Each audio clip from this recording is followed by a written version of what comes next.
Hello, WLA families. As I present this update for all of you, I would like to begin by thanking you on behalf of our faculty and staff. When we set out in August to provide in-person education for the families of our WLA students, we have been blessed.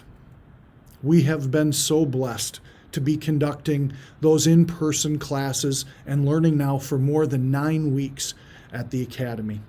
Please continue to pray for the good health of our students and their families, as well as for the faculty, staff, and volunteers of the Academy.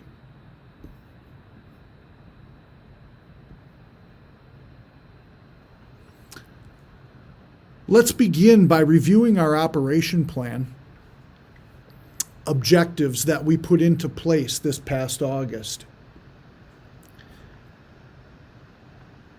We desired that we were going to create conditions to safely reopen WLA to students, faculty, and staff. We want to maintain curricular and extracurricular opportunities so that all students of WLA can grow closer to Jesus through their complete Christian education. We wanted to minimize the spread of the virus in our campus and certainly in our congregations and community, support learning for all students of all abilities in a flexible way that meets their individual needs, and number 5, to prepare families and faculty to efficiently move between primary traditional and primary virtual learning while supplementing with a blended approach to best serve our students and their families.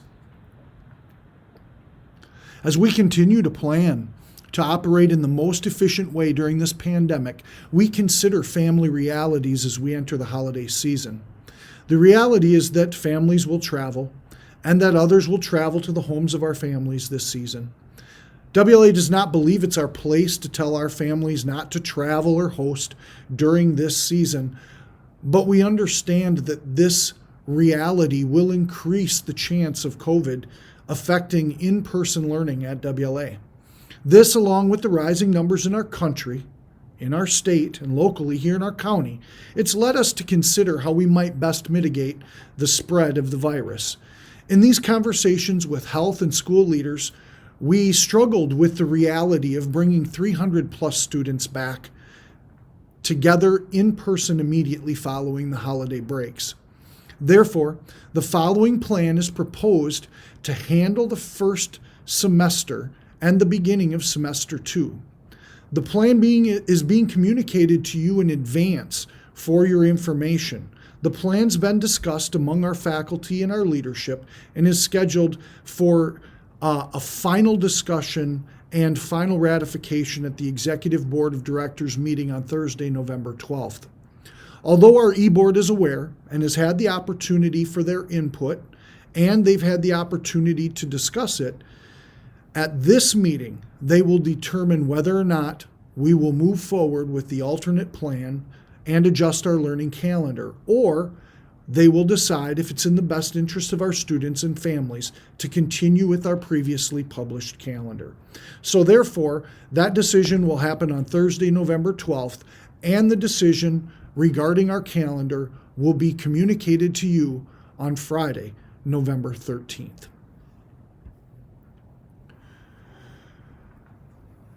Our WLA leadership believes this alternate plan is a responsible exercise of the stated objective number 5, which we talked about earlier, and that's preparing you as families to move more efficiently and effectively between the primary traditional and primary virtual learning, and giving us opportunities to supplement with a blended approach to serve our students.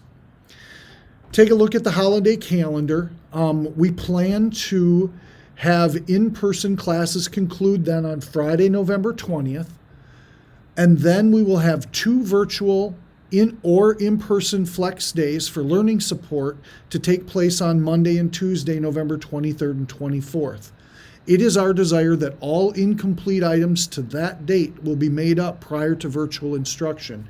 It's really important so that we're not distracted in our learning. Our students aren't distracted in their learning with makeup assignments that will carry into the virtual time frame, and then therefore building up on them.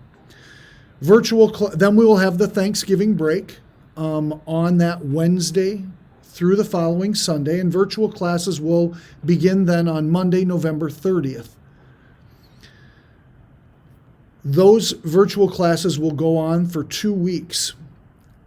And then it is our goal to get back together with everyone for in-person classes on Monday, December 14th for semester finals week. This was one of our big objectives here. If we were able to do that, the vast majority of our kids will be able to be in person to conclude this first semester with their semester finals in their classrooms in person with their instructors. If you look at point 5 there, in-person classes on December 21st and 22nd will be the first 2 days of semester 2. These 2 days will set the tone for the virtual week, 2 weeks that will follow our Christmas break.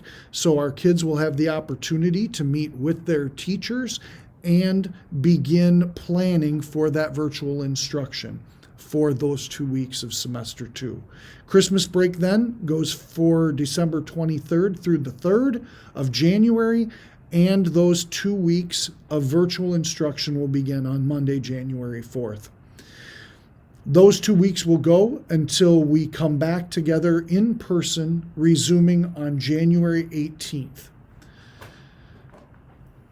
In communicating this plan in advance, we will be able to prepare our families and students to efficiently and effectively move between primary traditional learning and primary virtual learning, and supplementing a blended approach to help students that will need in-person support. We are not closing our WLA campus. We will be open for small and masked, socially distanced groups to support learning in our classrooms. We will also be open for scheduled and planned extracurricular activities. So, through our previous planning, the effective execution of this operation plan, and most importantly, the blessing of our God, we've been able to mitigate the presence of the virus on campus for these past 9 weeks, a large portion of our first semester. And for that, we are exceedingly thankful. So how does this plan align with our in-person learning objectives? Well, objective number 1 was to create conditions to safely reopen WLA. Again, we understand that a large number of our students and their families will choose to travel during the upcoming holiday season, and WLA does our best to mitigate contact and spread with our masking requirements, with cleaning, and with our assigned seating. But even with those strategies in place, we still have many times during the course of a school day where our students are not appropriately socially distanced. We conducted a contact trace drill earlier this semester and found that one student who tests positive could cause the quarantine of between 35 and 60 WLA students. With the activation of this plan, even if a student were to participate in learning support or activities at the academy, that number would be significantly reduced to somewhere between 5 and 15. So safety is the number 1 priority. And because of that travel by our families, it's appropriate and necessary to provide a buffer of these 2 weeks for symptoms to exhibit or not. So let's take a look at number 2. Number 2 is maintaining curricular and extracurricular opportunities at the academy so that all students of WLA can grow closer to their Savior and through face-to-face Christian education. Unlike when we went into lockdown this past spring, WLA will still be open during these short blocks of virtual education to support our student with in-person learning and also to provide opportunities for extracurricular activities. Our teachers are able to plan for virtual units of education that will continue to meet our high standards of academic excellence. Our WLA family has also worked very hard this fall in our planning to get our extracurriculars back up and running again. Our kids need these opportunities in athletics and in theater and in music to complete their education and certainly to provide for positive morale in our hallways. If we're measured about bringing our entire student body back after the travel, we provide the best circumstances for all of these activities to continue for our students. Taking a look at number 3, our stated goal was to minimize the spread of the virus in our campus and congregations and communities.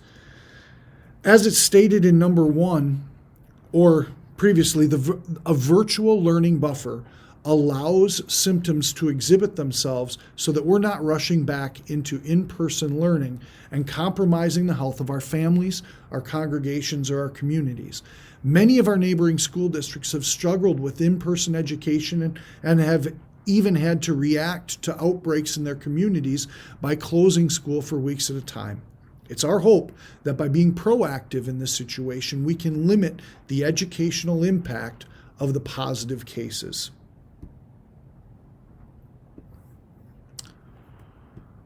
Number 4, our objective was to support learning for all students of all abilities in a flexible way that meets their health needs. So WLA is committed to meeting the academic and health needs of each of our students in the best way possible. That's why that during the time of the virtual learning buffer, our faculty will be available for scheduled time to meet with students at WLA for face-to-face support. They will also have specific scheduled time to be able to be available virtually face-to-face for them. This schedule will be shared with our student body as we together prepare for the virtual learning that we will share ahead. WLA has also shared this plan with our county health professionals, and they've thanked us for considering proactive alternatives to meeting community health needs as we face increasing numbers of positive cases in our community. Number 5, our goal and objective was to prepare families and faculty to move efficiently between primary traditional and primary virtual learning while supplementing with a blended approach. Finally, by having planned virtual buffer, it allows the best opportunity for the majority of our students to have in-person final exams for the first semester and also to kick off the second semester with in-person classes prior to Christmas. Planning ahead instead of reacting to an outbreak allows our faculty to prepare effectively to meet the learning objectives through virtual education for a targeted, small period of time.